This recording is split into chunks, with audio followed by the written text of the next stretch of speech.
In the midst of the hustle and bustle of city life, women are still asking the question, do I risk my career to have a family? I speak to Caitlin Polinsky, Human Resources Consultant, to find out more. I'm an advisor in workplace relations, so advise on human resources and industrial relations, anywhere from maternity leave to redundancies, terminations and fair pay. A very controversial topic that has come up within the workplace and within the media is maternity leave and how that impacts on women within the workplace.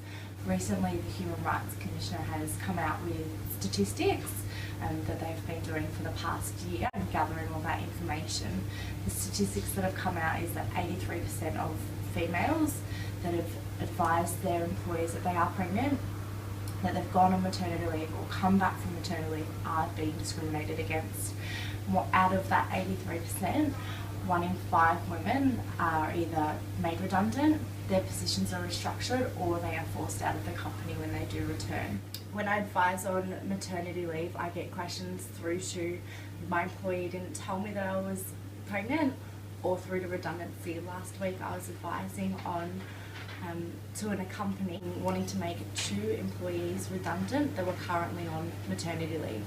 Now that rings a lot of alarm bells within the workplace, because potentially those employees will go off to the Fair Work Commission and put unfair dismissal claims in and adverse action claims. In the past 5 years, Fair Work has seen a significant increase in the amount of unfair dismissals in regards to maternity leave. During my practice as an interpreter, which is the last 17-18 years, I haven't had many cases with unfair dismissals connected with maternity leaves and return from maternity leaves. However, in the last 5 years, I have noticed that these cases are increasing, more and more increasing. I just recently had a case where a young mother returned to work after a maternity leave.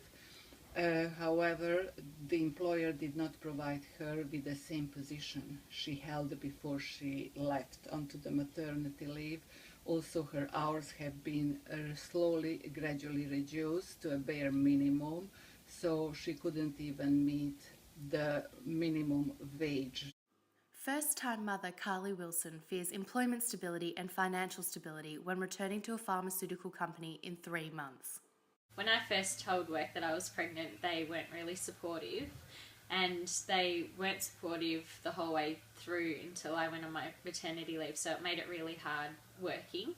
I'm also a bit afraid of what's going to happen when I return back to work. 4 people have been made redundant in the last 3 years when returning back from maternity leave, so that does make me concerned about my role and returning back to work in the next 3 months.